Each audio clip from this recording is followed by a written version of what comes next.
Welcome to Alberta Conservation Association's Harvest Your Own podcast, the resource for everything hunting, navigating through the field, the butcher shop, and the kitchen.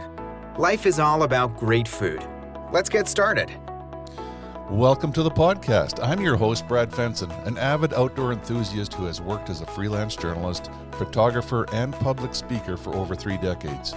I have hunted, fished, and foraged all my life and hope to share my passion for the outdoors. Along the way, I want to encourage everyone to harvest wild proteins and enjoy the satisfaction of providing the next meal for your family. Our goal is to educate, entertain, and inspire individuals to get outdoors and create a connection between food, health, and your future meals. Welcome to Harvest Your Own. Today we're going to talk about everything black bear.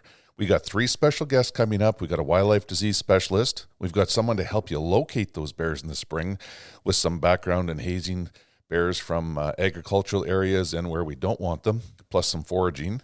And then we have a guest to tell you how to utilize that bear in a way that your family's going to ask you to go shoot another one for the table. Stick with us. You're going to want to hear what's coming up.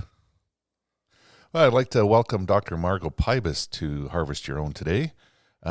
Dr. Pybus has been a wildlife disease specialist in Alberta for as long as I can remember. And the best moment I can remember sharing with her was at an elk dinner one evening in Leduc.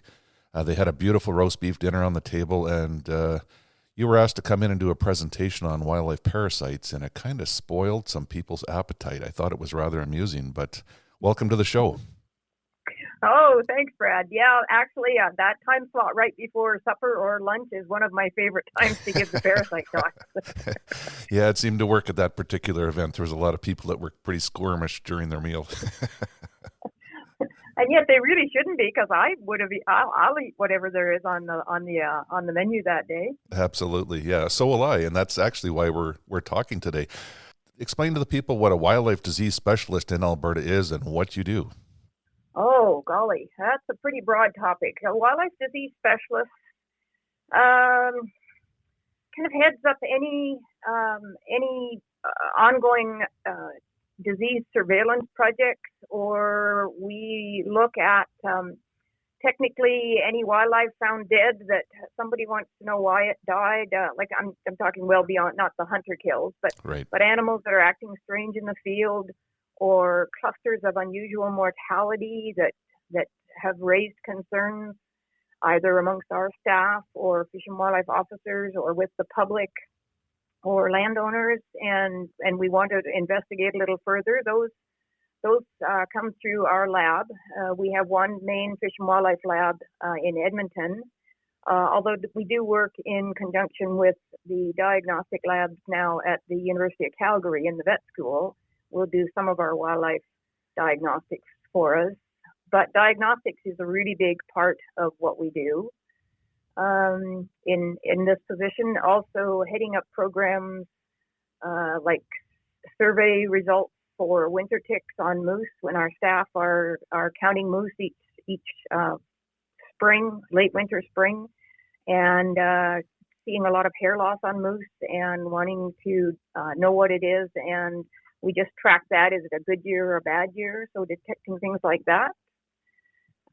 We also, of course, head up and oversee the chronic wasting disease program that a lot of hunters would be familiar with, as far as relying on hunters to provide us samples that we can test so that we can track this disease in our wild deer and to some extent elk and moose populations. But probably the biggest part of everything that I've done as a wildlife disease specialist is communication. It's explaining wildlife diseases and parasites to somebody. Now, that could be a senior politician, it could be Fish and Wildlife staff, it could be the general public, it could be a hunting group or a trapping group or a natural history group. Just trying to help people learn about these parasites and diseases and to be able to put them in perspective. So looping back to what we talked about earlier, some of them may look fairly gross, but generally do not pose any significant concern or risk to people. And so just trying to provide information that helps people put these critters in perspective, that they really are just animals, other animals that are choosing to live on or in the animals that we're interested in, and for the most part, they're just part of the biodiversity of the province. Exactly. I'm not sure if you said it or if somebody at our dinner table at that event did, but it's just extra protein. But that sounds like something I would have said for sure. Yes. Well, and if you don't like it, use more gravy. Exactly. You won't see it. Exactly. Yeah. Well, we definitely have the right person to chat with today. The biggest fear, I don't know if I can call it a fear or turn off or whatever it is, with Alberta hunters pursuing black bears for a food source, is the warning in the regulations that please cook cougar and black bear meat thoroughly to avoid problems with trichinosis. So I thought I'd talk to you about what trichinosis is and what the fears are and how we can get through that. Sure. Yeah, trichinosis, or is the disease, is what it's called when an animal is infected. But the actual parasite is Trichinella, and it's a nematode, which is a tiny little roundworm parasite. The adults live in the gut, usually the intestines of a carnivore. But where the problem comes in is that this little nematode is fairly non-specific and can infect a variety of different species, and that includes our species. And it's not the worms in the gut that are the problem. There's adult males and females in the intestine, and they produce larvae that get into the bloodstream and move out into the muscles of the animal that they are infecting.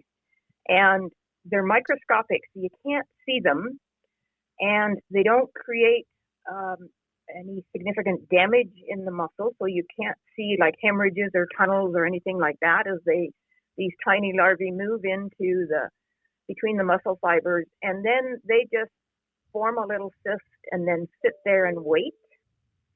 And they're waiting to be eaten by a carnivore. So bears, for example, if a bear was infected with Trichinella, the adult worms that were in the gut they're very short-lived. They do their thing, produce larvae, and then the adults disappear.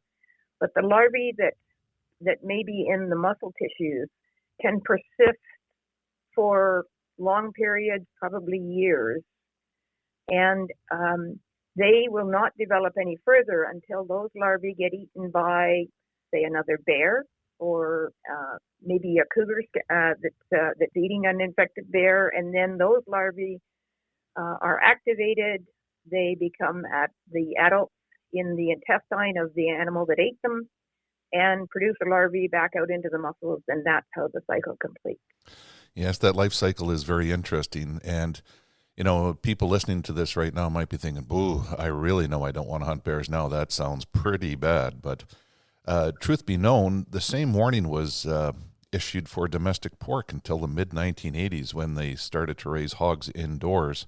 And, our grandparents probably lived with the same information, thoughts, and warnings on pork as we see on the black bears nowadays.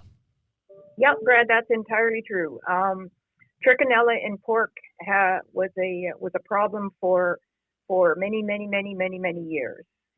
And yet we didn't have many, many, many people dying of Trichinella infection, because what folks even in the early days knew was that if you cook the meat thoroughly, then it will kill the larvae that in the meat.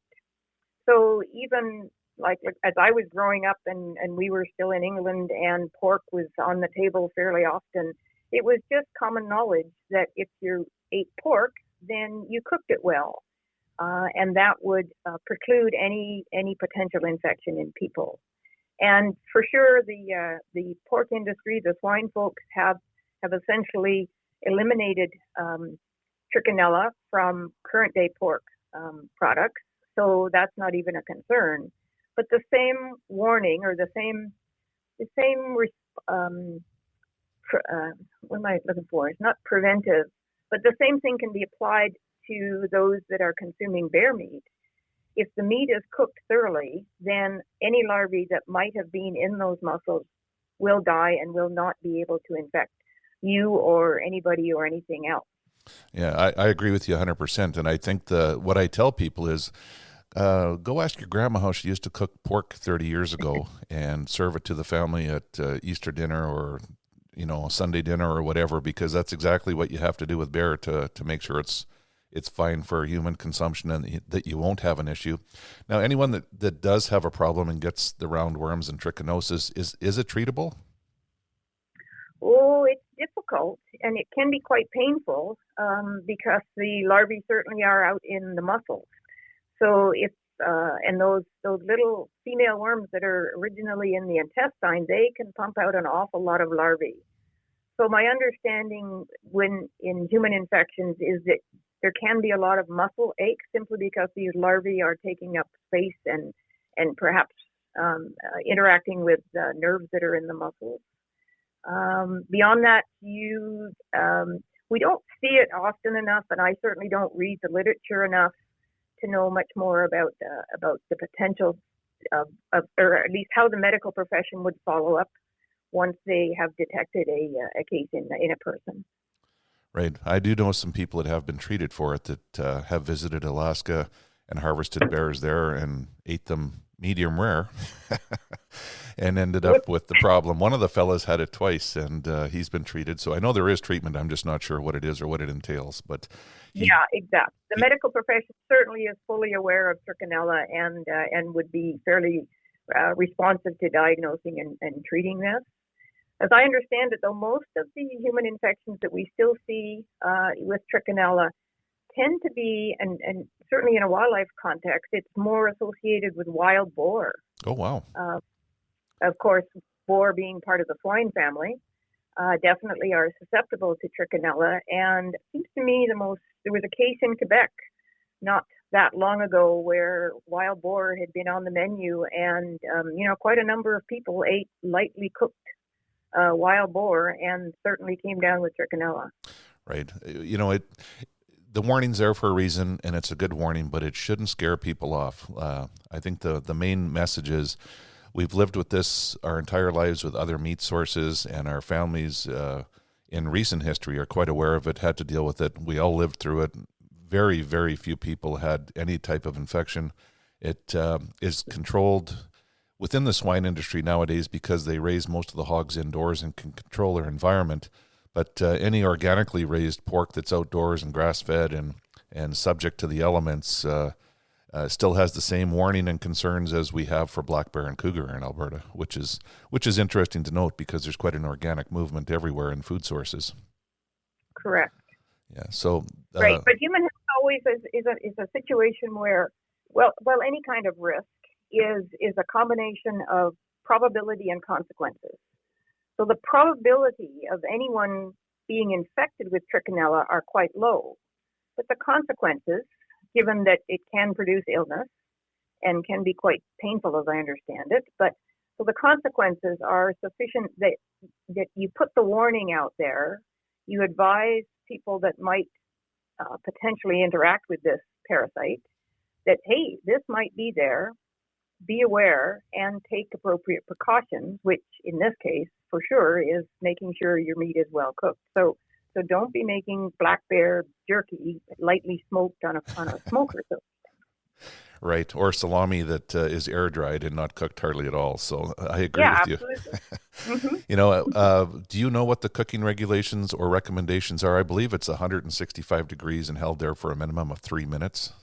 Oh, I wouldn't have the number right in my head, Brad, but it's readily available. Yeah. You can Google it anytime, and we do have a fact sheet about trichinella in our wildlife diseases fact sheets that are put out by Fish and Wildlife, I'd be certain that Alberta Health has some information on their web pages, or would link you very quickly to knowing what your cooking times and cooking temperatures should be. Right. It's pretty easy to look up. I looked some up this morning, and most of it took me to CDC, which is in the States, which would be the same, the warnings and the recommendations would be the same as in Canada. But there was a couple different information sources, and 165 was the lowest and 175 was the highest. But, whether you're using a slow cooker, make sure your temperatures are right and make sure you have it held for the right period of time. Even making sausages, bring them up to a certain temperature, hold them And black bear is absolutely fine to eat. And the settlers of Alberta harvested black bears and used them for food source and lard and hides and all kinds of things. And they survived it and made it through. And it probably explains why a lot of our grandmas and grandpas and great-grandparents cooked everything they had well done. Mm-hmm. Yep. So I'd like to thank you for sharing your knowledge and information today. I think we're going to have to get you back to talk about a couple other topics, and I'll try to get some of those juicy slides that you had for that dinner presentation to use on Harvest Your Own. Oh, I've got lots of those. Yes, that's a great thing about the microscopes and photography you can do in your lab. It's pretty interesting to see.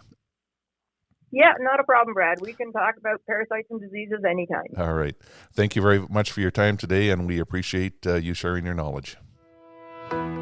This podcast is produced for Harvest Your Own, a program dedicated to those who want to reconnect with food and health through their experiences outdoors. HarvestYourOwn.ca is a resource for individuals to learn more about hunting and the outdoors. There's information to get you started and ensure that your compass stays pointed in the right direction to be successful.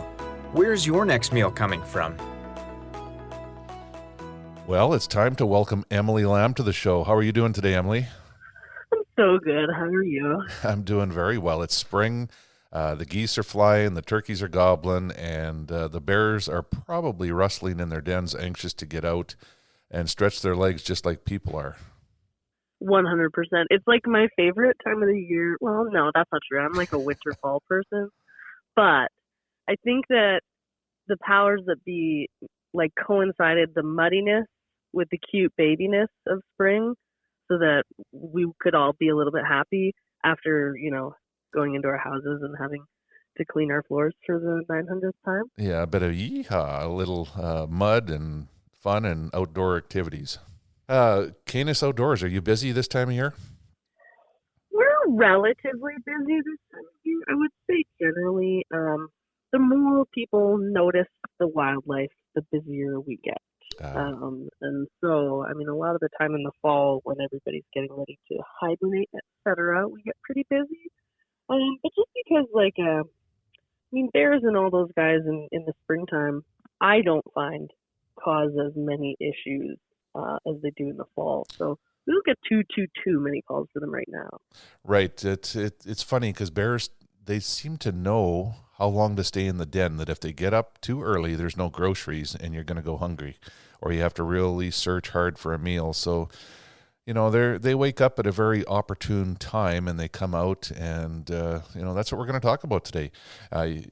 You work with Canis Outdoors, you work with landowners and people where they have bear problems. You come in and haze them, and you probably have a very good knowledge of using dogs to haze bears and just train them to stay away from people, even though people attract them in the first place.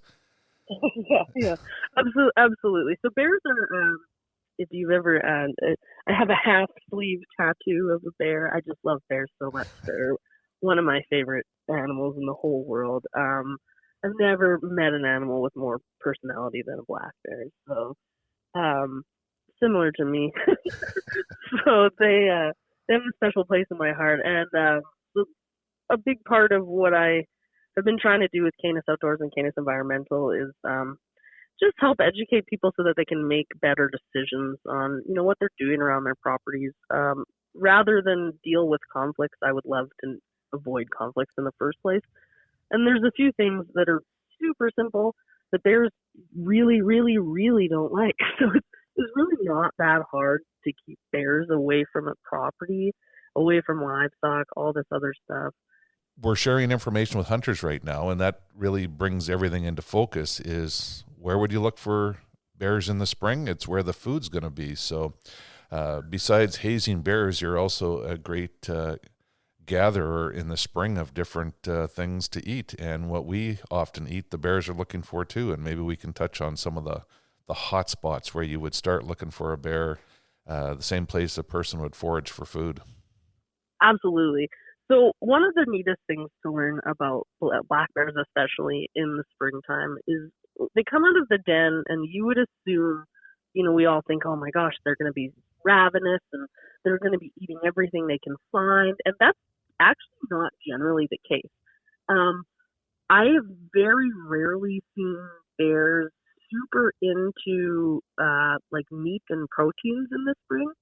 When they get up, they seem to want to just like fill their bodies with carbs, essentially. So like I always equate it to, maybe somebody waking up from a hangover or something like that. You want to go to McDonald's and get like fries and chips and sugar and have a big Gatorade or something like that. And that's essentially what they're doing. And the equivalent of that in nature is pretty much like greens. They're trying to find these really kind of sweet shoots, etc., that are kind of packed full of protein. So 90% of the time in the spring when you're looking for a black bear, especially, you're going to find them in a lot of spots that you would expect to find other grazing animals, sometimes like cattle. And I've seen bears in good numbers, grazing in fields, and they look like a bunch of cows or a bunch of pigs, because they're just going through and mowing down, namely all those fresh grass shoots. Dandelions are huge for them. I would say that in kind of the eastern slopes in the spring, I've run into more bears eating dandelions than anything else. And just, they seem to come up really quick. I'm sure they're full of sugar. They're palatable for us to eat, which is generally, a good sign that they're going to be palatable for something else to eat because we're pretty picky. And yeah, so when I'm looking for bears in the spring, I'm generally going to, big alluvial plains on those west slopes or those east-facing slopes that are getting all that sun, where all that new grass is coming up, or those kind of big meadows.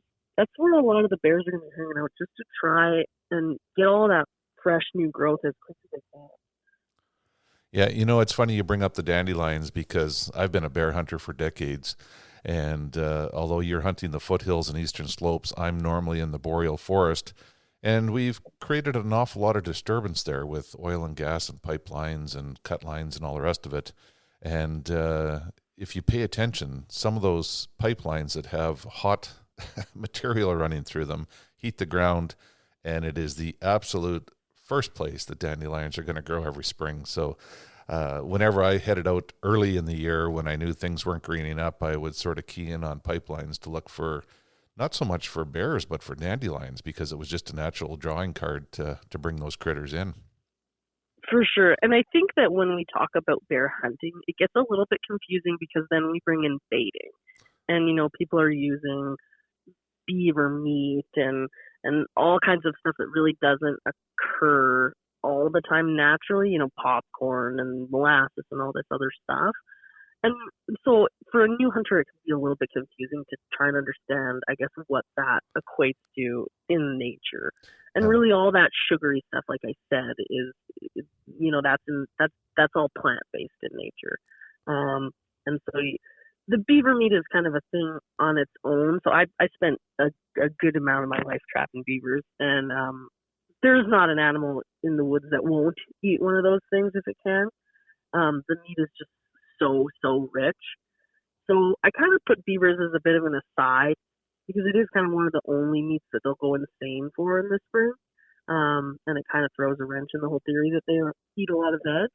But I think still at some point, I mean, we know that grizzly bears are a bit more predatory, but I think something like 85-87% of a black bear's total diet is veg. Absolutely. I think something like 60 or 70% for grizzly. So, I mean, it's still a huge percent of the diet. Right.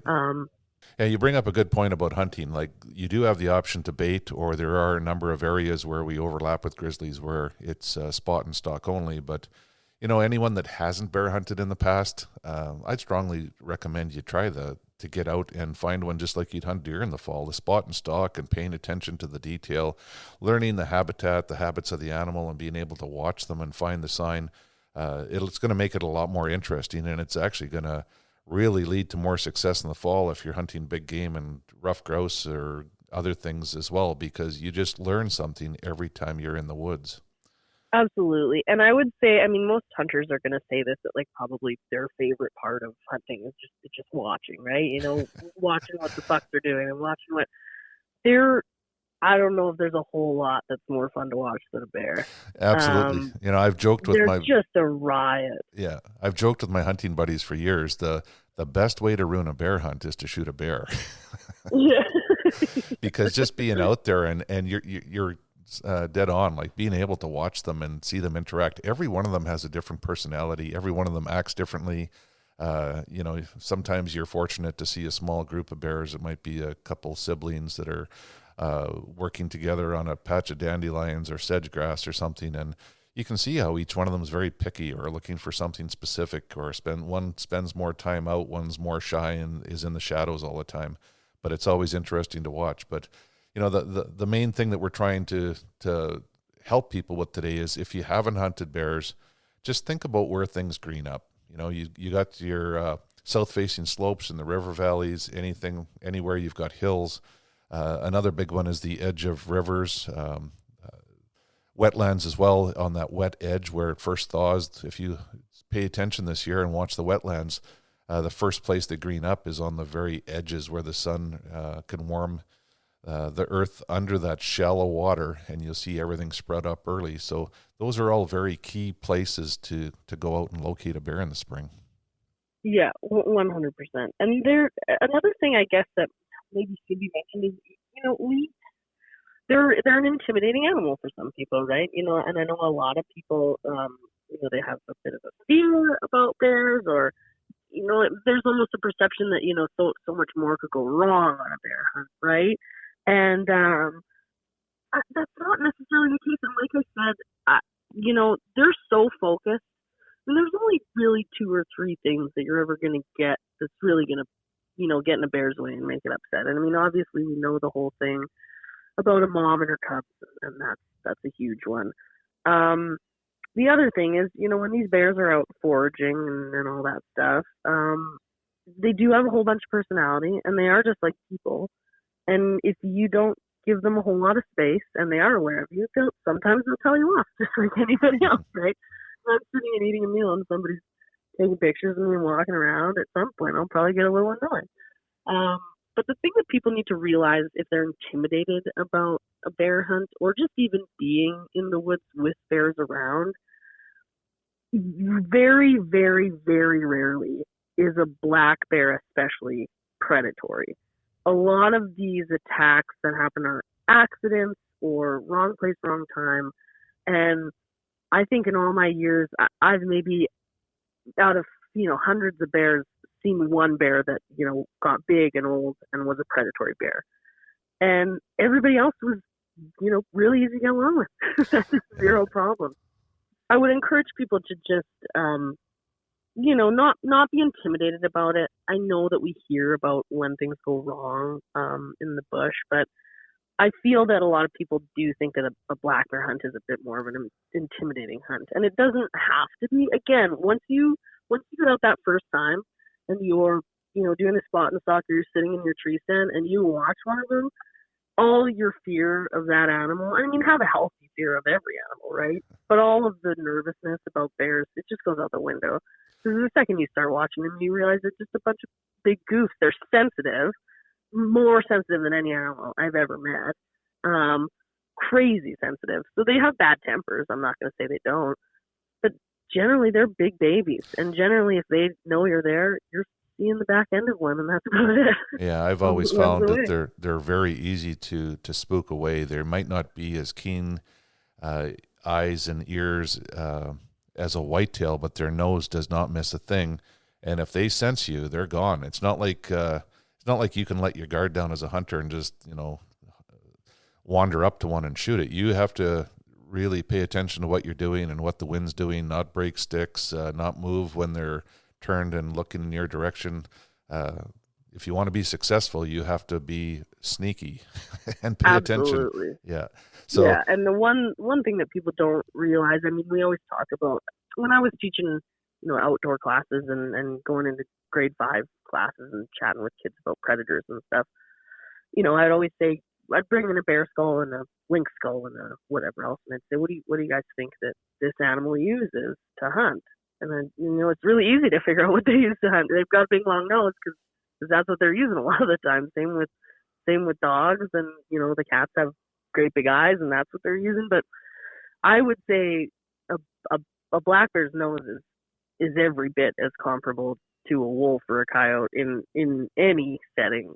Yeah, and I mean, you can see, even when you look at their faces, right? I mean, it's not hard to tell once you look at the biology of an animal what a strength and what a weakness is. They have a big, long nose, right? And then those, like, cute little beady eyes. Yes. And like you said, they don't have the greatest eyesight, which you can use to your advantage, obviously, but you really, really got to watch that nose. Absolutely. You know, we're into prime time right now. We're end of April. I think early May is probably the best time to hunt spring bears anywhere in Alberta, just because they're long days and the bears are out, and then they start to stretch their stomachs out a bit after hibernation, and the more they eat, the more they want to eat. So it's a great time to be out. What's one piece of advice you'd give to people that are out there looking for their first spring bear and heading to the woods within the next 2 months here? Don't forget your Ziploc bags for foraging for yourself, because where you find bears, you're going to find your salad. Yeah. Basically, look at any foraging video or any foraging article, and wherever it's going to tell you to go to find spring forage is probably where you're going to find bears. That's right. Like I said, anywhere where there's any of that green stuff growing, especially dandelions, spruce tips, anything that's going to come up quick and just give them that energy that they need, basically in the exact same places that you would have found traditional people foraging.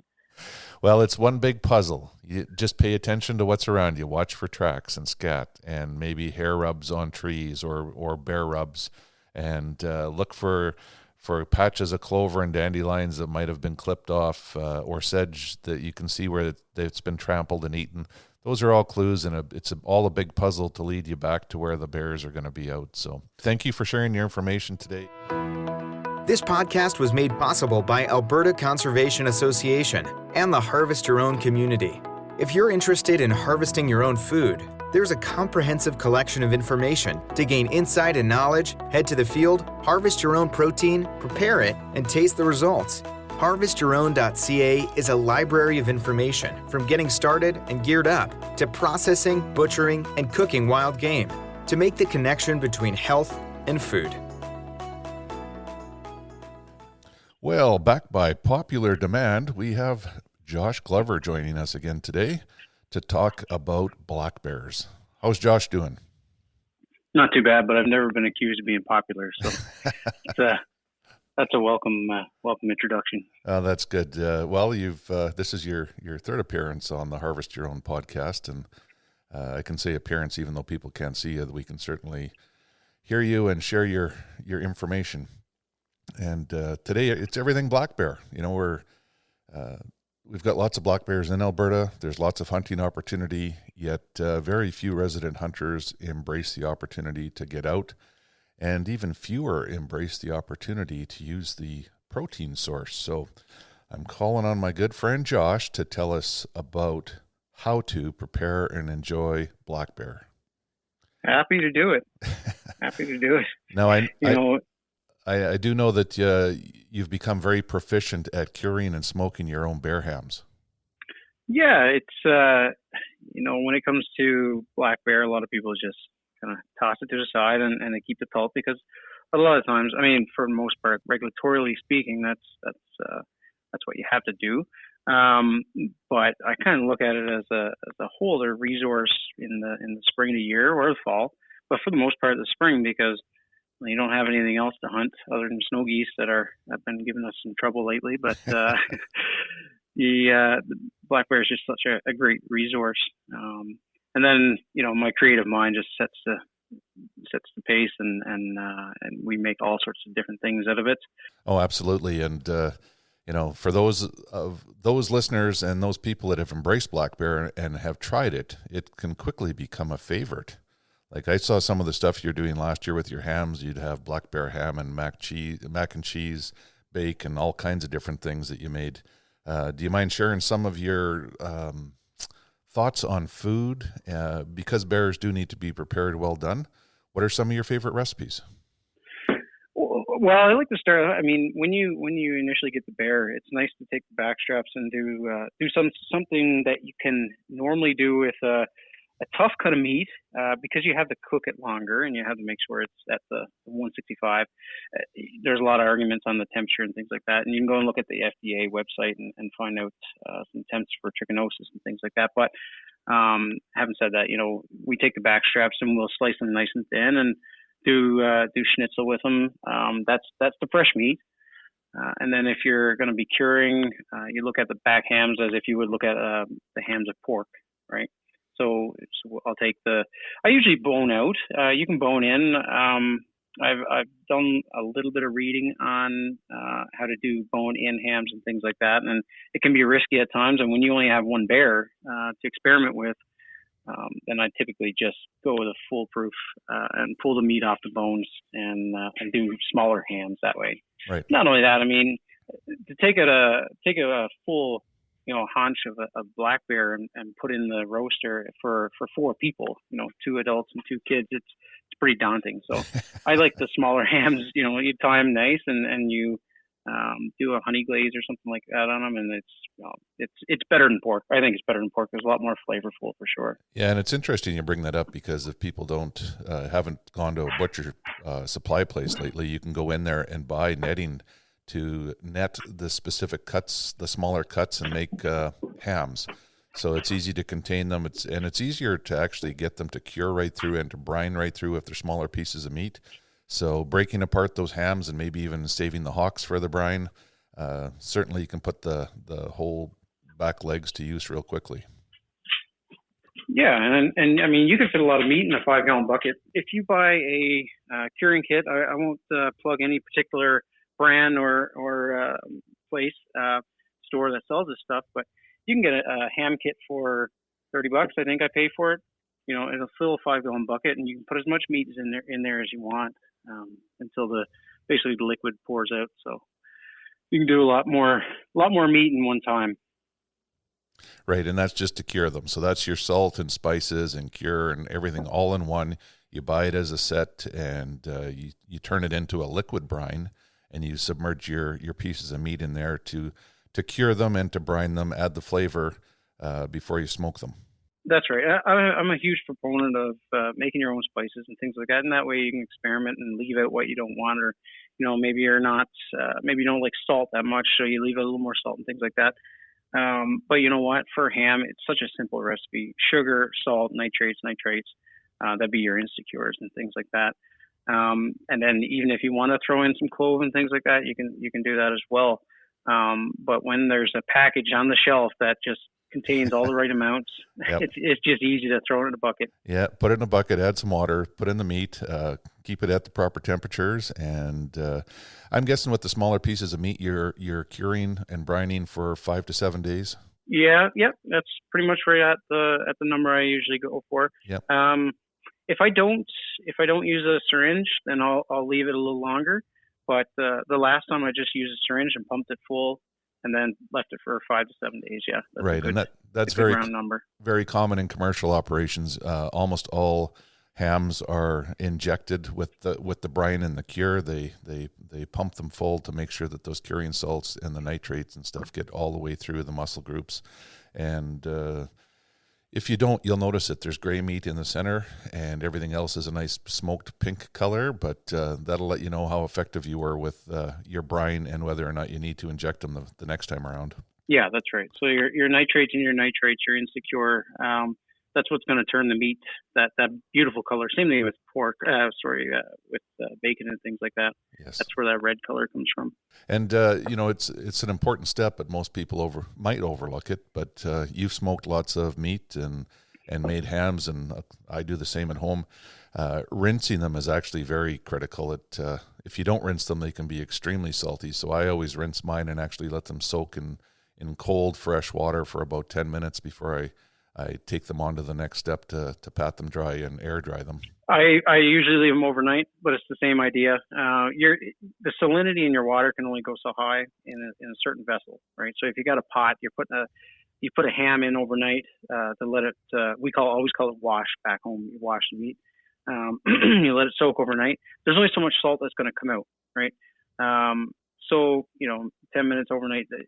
Who knows? I don't know the exact number, but slice off a piece, throw it in the frying pan, fry it up, see how salty it is.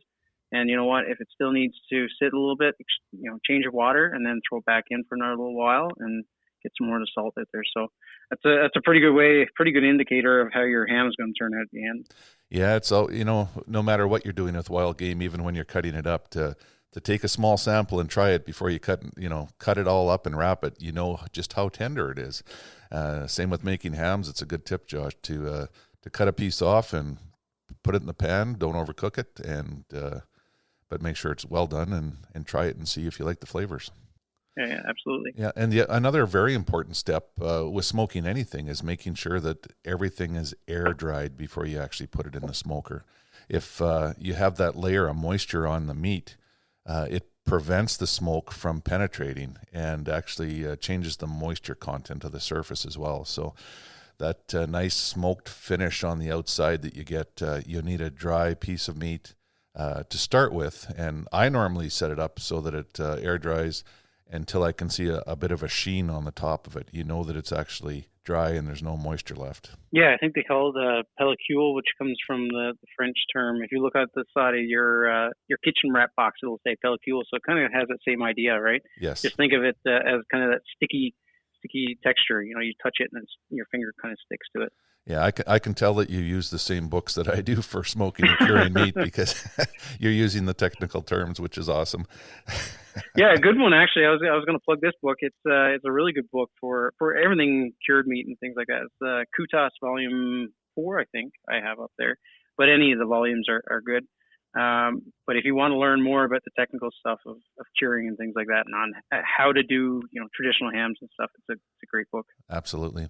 Any other recommendations for bear dishes for folks that are thinking about getting out this spring and might end up with a couple 100 pounds of bear meat that they've never had before, know what to do with?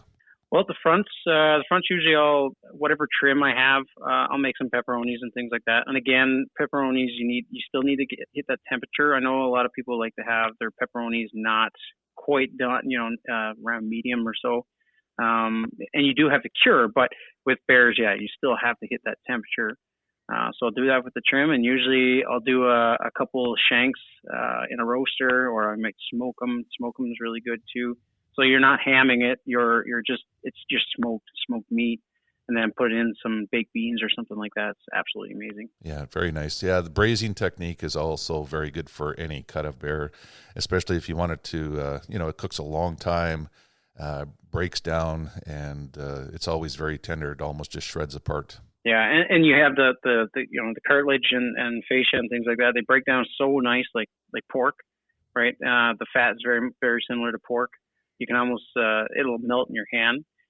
So when you are braising like that, do it long and slow on and you get everything going through the meat, and it'll come apart just like a pulled pork sandwich for that sort of thing. Yeah, absolutely.